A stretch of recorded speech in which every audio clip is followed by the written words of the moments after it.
Hey guys, MihaelaTelecan, your host, the owner of Healing with Foods, the author of Make Peace with Fat, which is a fabulous book. I highly recommend. You get it and read it and apply it should you feel like you are in great need for metabolic reset, gut healing, and extinction of inflammation, because that's pretty much what you can learn from my book. So today I want to talk about, I forgot to give a title to this video. I want to talk about, and I have some notes here on the side, so if you see me looking to the side, that's because I have my notes there. I want to free you of false information that keeps you scared and afraid, and that prevents you from taking action that could dramatically, in a good way, change your health, energy, and in the end, happiness. So, I have a methodology that I use with my private coaching clients, and that's called Find Your Cure. Each and every single one of us can and should find our own cure. My cure is not your cure. We are unique individuals and we have unique needs. However, by and large, we are all human biological machines, which we all evolved. We went through a process of evolution, and we have many similarities. So, a lot of my work has to do with food, healing with foods, and of course, beyond. It always goes beyond food. It's not just the food that makes it or breaks it, but food is a huge component of our physical body, of maintaining, healing, resetting our physical flesh, physical body. So when I talk about food with my clients, I always remind them that food has two main roles in human health, and that is fuel and nourishment. And now I'm going to come back a little bit to my CURE methodology, because it's so important to understand that this is a process that we all have to go through, and we kind of go through it at different stages. This cure doesn't have to always be spelled as cure. C stands for connecting with your own body, being willing and able to receive messages from your body, and trust that your body has built-in knowledge that's older than the nutritional studies that we have out there. So that's C. Then it's unlearn. So what I'm doing with you today, right now, I'm helping you unlearn nutrition information that you've been taught, and it was drilled into you as it was drilled into me, and I had to go through my own unlearning. So you can feel free to listen, to connect to your body, listen to your body, and take actions to heal, to have energy, to feel like you are living the best life possible. And that involves redefining food for you from your body's perspective. And of course, it all culminates in elevating your life. So that's the cure. So from the cure process today, I want to focus on the unlearning aspect. So you probably learn that you need to eat a balanced diet. You shouldn't exclude or eliminate an entire food group from your diet. It is dangerous not to eat, to fast, or you have to eat 6 meals a day every 2 to 3 hours to keep your metabolism going. You must eat breakfast, etc., etc. This is all nutrition information that you acquired over time. And it plays in the background anytime you want to do something that contradicts that knowledge, that belief, and it makes it difficult to even give yourself a chance to act differently, to receive feedback from your body, and to see how it works for you. And it goes again to reminding yourself, if you've been doing for long enough something that, is based on any of those teachings, and you are not, I'm saying again, you are not in a sweet spot with your health, with your energy, with your body, then it means you've got to evaluate, because what you are doing obviously is not working. If you find yourself in a sweet spot, it means what you are doing is working, so keep doing it. Don't listen to what I'm saying next. Listen to what I'm saying next only if you've been doing for a long time. Eat less, move more, balance meals every 2 to 3 hours, yada yada yada. Yet you're not living in your most amazing, beautiful body you love. You still struggle with weight. Uh, you have pains and aches. Maybe you already have a chronic disease that you've been diagnosed with. You have no energy. Your moods are all over the place. You don't sleep well, etc., etc. These are all signs and symptoms that what you're doing obviously is not working, is not giving you the results you are meant to have. So, if that's the case and you're watching this video, comment below and let me know that you're ready to unlearn. Just hashtag unlearn.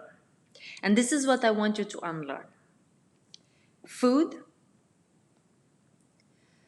it's okay to skip meals. It's okay, maybe quite desirable to fast. It's okay to eliminate a whole entire food group out of your diet. It's okay not to succumb to peer pressure when you find yourself in social situations, and to stand your ground and eat differently because you honor your body. And we'll talk more about that in another video. But today I want to go back now to the food as fuel and nourishment. So when we consume foods, we consume it comes in our body from a theoretical point of view in the form of macro and micronutrients. The macronutrients, it means they come in large amount, and they are known as carbohydrates, protein, and fats. And they also are responsible for the energetic value of the food we eat. Micronutrients are coming in small amounts, vitamins and minerals, and they don't amount to the energetic value of food. So again, food is energy or fuel, and food is nourishment. So you see, the macronutrients fit two roles, energy and nourishment. The micronutrients fill the role of nourishment. So now I'm gonna do a mini breakdown of the role of carbohydrates, protein, and fats as fuel and then as nourishment. So, although they all come with assigned energetic value, carbohydrates and protein are equal in terms of the energy they give to the body, 4 calories per gram, sorry. Fat is more energetically dense and comes with 9 calories per gram of fat. We know that for the human body, there are only two sources of fuel with regards to the food. So from the from the macronutrients, carbohydrates, protein, and fats, our body chooses to pull energy, prefers to pull energy from carbohydrates and fat. If you are in a state where you pull your energy from protein, you are in a bad state, because protein is not meant to supply the body with energy. Now, when we look at macronutrients, so we know again, The body wants to get its energy or fuel from carbohydrates and fats.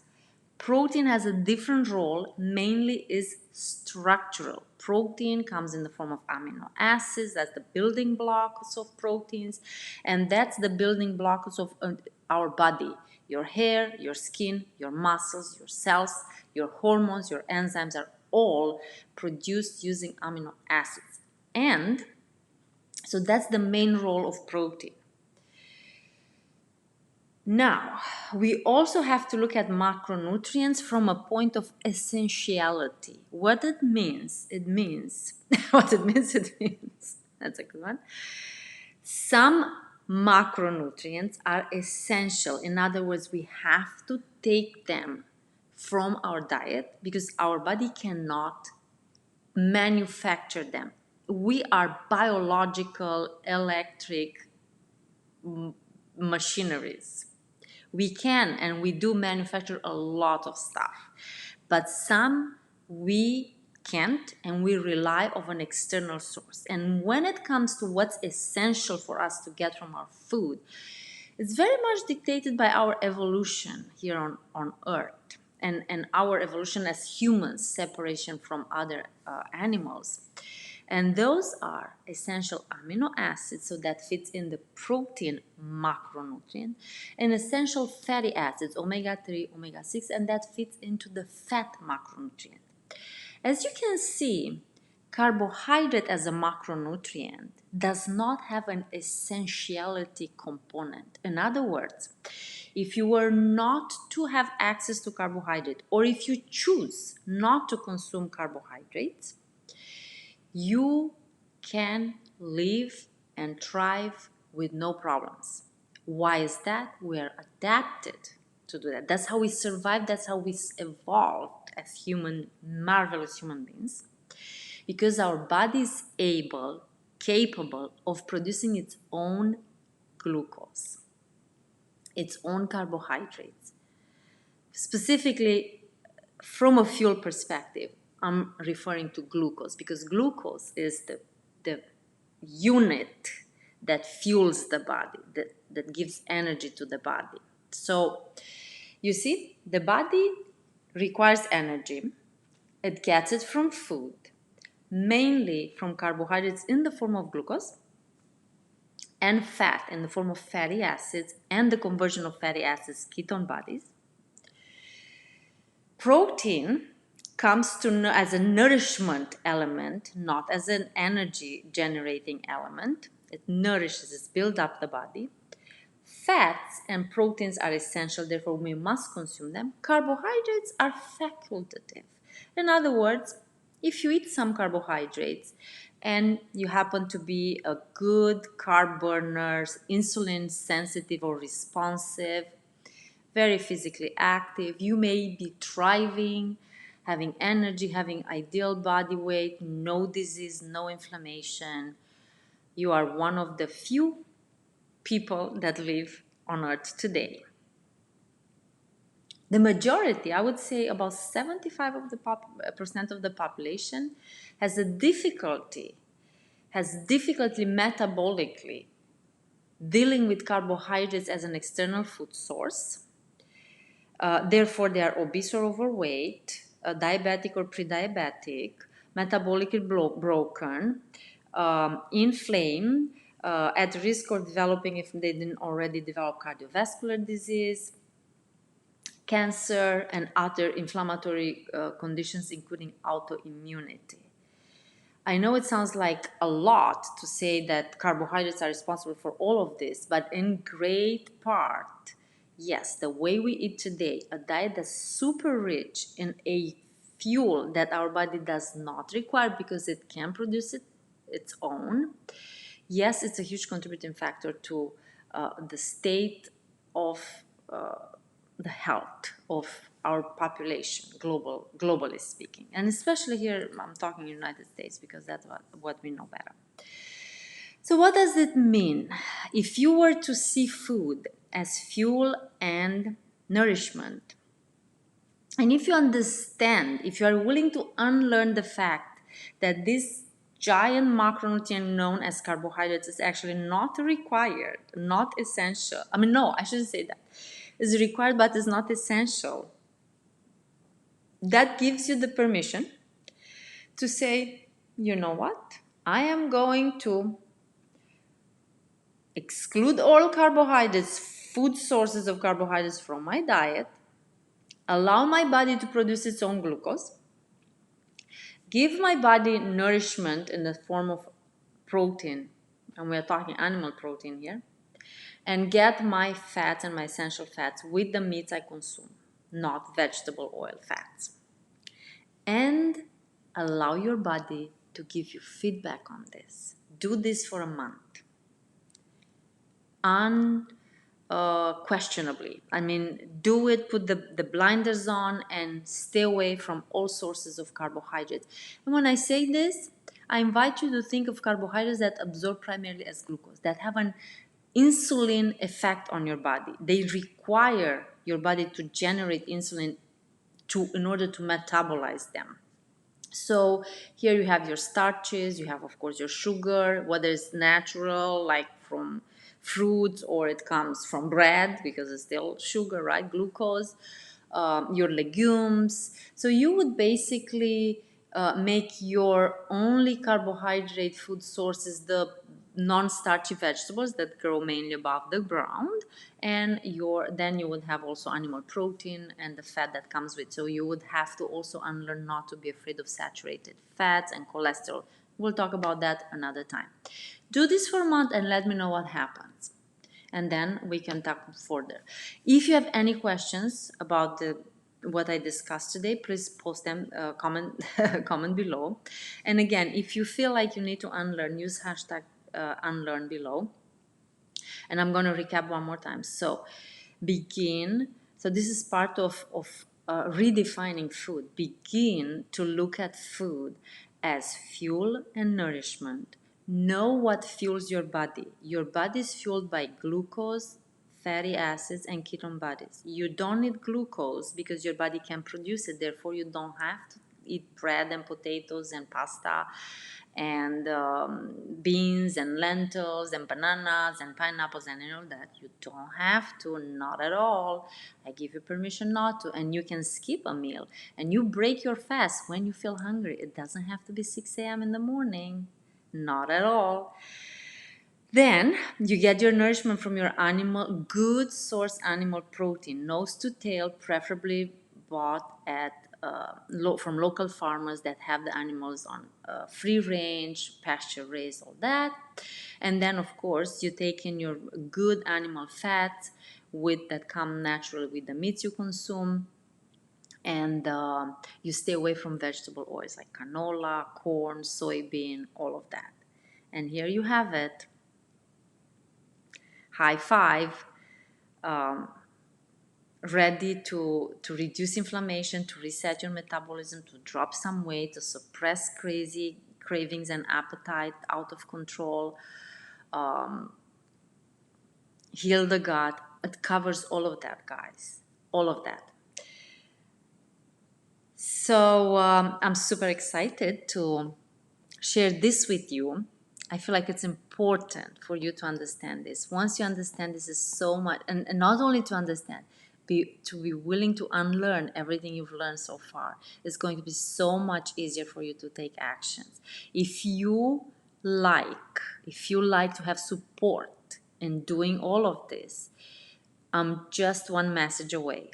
I do coach. I have private coaching clients. At the moment, no group right now. We take 3 months together and I hold your hand and help you find your cure. Help you get in touch with your body and listen to the messages that come through your body as you unlearn and redefine food. You elevate to next and next and next level. 3 months together. We meet weekly because that's the power of accountability and support. You have Voxer access to me all the time, so you don't have to Google anything, or if you Google something and you're not sure, you always can bounce it off my brain. Lots of resources, I mean, it will be, let's put it this way, it will be the best investment you've made in yourself thus far. And that is again, if you find yourself in an unhealthy relationship with food, going from diet to diet, trying to lose weight, trying to get rid of diabetes or to prevent it, you're afraid of cardiovascular events or cancer happening to you because it's running in your family, you suffer from autoimmunity, anything that has, just know you can heal with food and lifestyle. And I'm here to support you. Thank you so much for watching live or the replay, and I'll see you in the next video. Have a fabulous day, and don't forget, unlearn.